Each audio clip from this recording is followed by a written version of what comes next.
Hello everyone, this is Farhanur. I hope you all are doing well. So students, जैसे कि आप जानते हैं लास्ट वीडियो लेक्चर में हमने चैप्टर 1 कंप्लीट कर लिया था। आज से हम अपना चैप्टर 2 स्टार्ट करने वाले हैं जो है बायोलॉजिकल क्लासिफिकेशन। सो बच्चों, ये इंट्रोडक्टरी वीडियो है, इसको स्किप मत करिएगा, लास्ट तक देखिएगा क्योंकि इसमें हम आपको बायोलॉजिकल क्लासिफिकेशन के सारे बेसिक्स करवाएंगे। So without wasting time, let's get started. Now let's talk about the introductory part of this chapter. देखिए क्या होता है इस क्लासिफिकेशन में, हम बहुत सारे लिविंग ऑर्गेनिज्म पढ़ने वाले हैं। Now the biological classification is the scientific procedure to classify the organism into different groups on the basis of their similarities and dissimilarities and placing the groups in a hierarchy of categories. कुछ बच्चे बोल रहे होंगे ma'am आपने इतना सारा पढ़ दिया लेकिन कुछ भी समझ में नहीं आया। तो बच्चों डोंट वरी, अभी बताते हैं ना। सो बच्चों लोग, biological classification is the systematic arrangement, classification is the division, classification is the characterization of the particular animal. Biological classification से किसी भी चीज़ को पढ़ना बहुत आसान हो जाता है। ओके, ये मैं आपको बहुत बार बता चुकी हूँ जब से हमने फर्स्ट चैप्टर पढ़ाया है। तो बच्चे पार्टी, बायोलॉजिकल क्लासिफिकेशन एक साइंटिफिक प्रोसीजर है। क्या बताया हमने? तो बच्चों ये एक साइंटिफिक प्रोसीजर है, अपने मन से कुछ नहीं करना है कि जो आपका मन करेगा वो करोगे।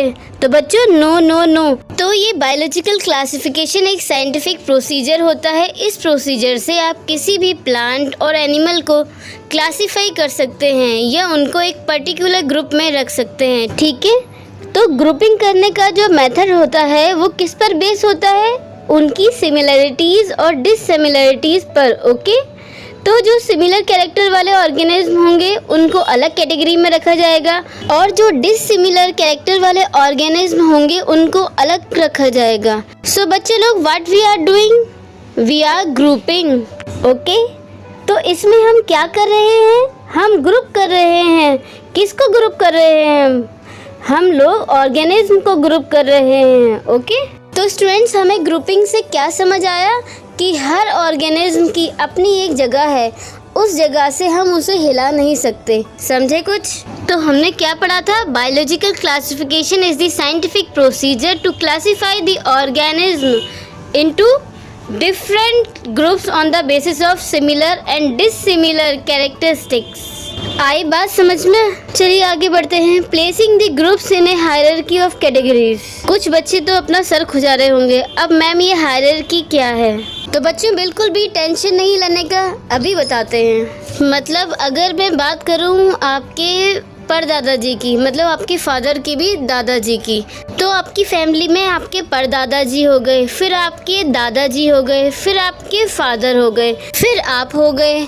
तो बच्चों ये एक हायरार्की बन गई ना, आपके परदादाजी से लेकर और आप तक एक हायरार्की बन गई। ओके, समझ आया?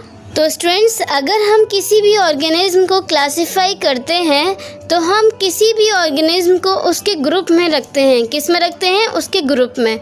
ओके, उसके बाद उस ऑर्गेनिज्म को हायरार्की वाले कैटेगरी में रख देते हैं। फिर डिसाइड करते हैं ये भाई इस फाइलम में रहेगा ऑर्गेनिज्म, या ये इस किंगडम में रहेगा, या ये इस क्लास में रहेगा, इस फैमिली में रहेगा, इस जीनस में रहेगा, या इस स्पीशीज में रहेगा। ओके, तो बच्चों इस तरह से हम लोग ऑर्गेनिज्म को क्लासिफाई करते हैं। ओके, तो फ्यूचर में अगर एक बार क्लासिफिकेशन हो गया तो ये चेंज नहीं होगा, तो ऐसा बिल्कुल भी ज़रूरी नहीं है, तो वो चेंज हो सकता है। आपको क्या लगा? मैं ये कहूँगी कि चेंज नहीं हो सकता? तो बच्चों क्लासिफिकेशन चेंज हो सकता है, कोई टेंशन वाली बात नहीं है। ठीक है, now moving on. Over time an attempt has been made to evolve a classification system which reflects not only morphological, psychological and reproductive similarities but phylogenetic based on evolutionary relationship। तो students अलग अलग time पर अलग अलग scientist आए और अपने अपने आइडियाज़ देते गए। फॉर एग्जांपल, किसी साइंटिस्ट ने बोला प्लांट एंड एनिमल्स को अलग अलग कर दो, तो अलग अलग कर दिया। फिर कोई और साइंटिस्ट आए, उन्होंने बोला कि कुछ ऐसे भी ऑर्गेनिज्म हैं जो प्लांट जैसे भी नहीं हैं और एनिमल जैसे भी नहीं हैं, तो उनके लिए अलग किंगडम बनाया, कॉल्ड एज प्रोटिस्टा। तो there are so many scientist जो टाइम पर आते गए, अपने टाइम पर उन्होंने अपने अपने क्लासिफिकेशंस बनाए।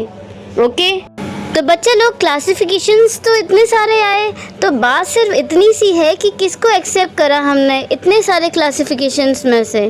ठीक है, तो जो क्लासिफिकेशन सबसे अच्छी थी उसी को फॉलो करा। तो बच्चे लोग पहले की क्लासिफिकेशंस कैरेक्टर्स पर बने, जैसे ऑर्गेनिज्म दिखता कैसा है, करता क्या है। बाद में क्लासिफिकेशंस को थोड़ा और डाइवर्स करा, जैसे मॉर्फोलॉजिकल कैरेक्टरिस्टिक्स देखे गए। अगर हम बात करें जैसे ग्रीन है तो फोटोसिंथेसिस करता है, तो बच्चा ये प्लांट है, 2 पैर है, 2 हाथ है, चलता है, तो ये एनिमल है। ठीक है, तो बच्चों पहले जो हम क्लासिफिकेशंस करते थे वो मॉर्फोलॉजिकल बेसिस पर करते थे, बाद में थोड़ा और डाइवर्स हुआ तो साइकोलॉजिकल बेसिस पर भी करने लगे। ठीक है, मतलब दिमाग कैसा सोचता है। फिर स्टूडेंट्स रिप्रोडक्शन के बेसिस पर भी ऑर्गेनिज्म को अलग करने लगे, जैसे एसेक्सुअल रिप्रोडक्शन करने वाले हैं तो वो अलग कैटेगरी में रहेंगे, और सेक्सुअल रिप्रोडक्शन करने वाले हैं वो अलग कैटेगरी में रहेंगे, या एग देने वाले हैं वो दूसरी कैटेगरी में रहेंगे, और बेबी को रिप्रोड्यूस करने वाले हैं वो अलग कैटेगरी में रहेंगे। मतलब रिप्रोडक्टिव एबिलिटीज़ के हिसाब से भी अलग अलग क्लासिफिकेशंस आ गए। Okay, but phylogenetic based on evolutionary relationship. फिर बच्चों क्लासिफिकेशन सिस्टम में फाइलोजेनेटिक एनालिसिस के हिसाब से भी अलग अलग क्लासिफिकेशंस आ गए। तो बच्चे पार्टी क्लासिफिकेशंस अलग अलग कैरेक्टर्स के बेस पर साइंटिस्ट ने अलग अलग क्लासिफिकेशंस दिए। ठीक है, तो बच्चों समझे मेरी बात, पर टेंशन नहीं लेना है, इन क्लासिफिकेशंस को सिंप्लीफाई मैं करवाऊंगी। आपको कौन सा क्लासिफिकेशन फॉलो करना है ये मैं आपको बताऊंगी। Okay, so students this is the biological classification. So students ज़रा ध्यान से देखिए, यहाँ ये आर्की बैक्टीरिया है, ये पुराने टाइम पर गर्म पानी के झरनों में पाए जाते थे, ये प्रोकैरियोट्स हैं। ओके, उसके बाद थोड़ा डेवलप बैक्टीरिया आए, यू बैक्टीरिया आए, ये भी प्रोकैरियोट्स हैं। ठीक, फिर बच्चे लोग प्रोटिस्टा आया, जिसमें प्लांट और एनिमल्स दोनों के कैरेक्टर्स होते हैं, तो ये यूकैरियोट्स हैं, ये यूनिसेल्युलर और मल्टीसेल्युलर दोनों हो सकते हैं। ओके, बच्चे लोग पहले बायोलॉजिकल क्लासिफिकेशन ऐसे ही हुआ था। ठीक, बच्चे लोग बाद में प्लांटी, एनिमेलिया, फंजाई ये सब आए। टेंशन नहीं लेना, क्योंकि ये आपको 1000 बार पढ़ना है आगे चलकर। ठीक है, सो स्टूडेंट्स जैसा कि आप जानते हैं ये हमारा इंट्रोडक्टरी वीडियो था, और इस वीडियो लेक्चर में हमने आपको बायोलॉजिकल क्लासिफिकेशंस बताए कि किस तरह से अलग अलग साइंटिस्ट ने अलग अलग क्लासिफिकेशंस दिए। ठीक, तो नेक्स्ट वीडियो लेक्चर में हम लोग अपना नेक्स्ट टॉपिक स्टार्ट करेंगे, जो है बच्चों किंगडम सिस्टम ऑफ क्लासिफिकेशन। वो मैं बहुत अच्छे से आपको पढ़ाने वाली हूँ नेक्स्ट वीडियो लेक्चर में, देखिएगा ज़रूर। ओके, तो स्टूडेंट्स ये चैप्टर आपके लिए बहुत ही ज़्यादा ज़रूरी है पढ़ना, क्योंकि ये चैप्टर काफ़ी सारे कॉम्पिटिटिव एग्ज़ाम्स में आता है। तो बच्चों अगर कुछ बनना है तो दिल दिमाग लगाकर बहुत ही अच्छे से पढ़िए। ओके, तो चलिए नेक्स्ट वीडियो लेक्चर में मिलते हैं आपसे। सो बच्चे party that's all about it. If you like this video hit the like button, share it with your friends, and please please please subscribe my channel for more videos like that. Thank you, bye bye.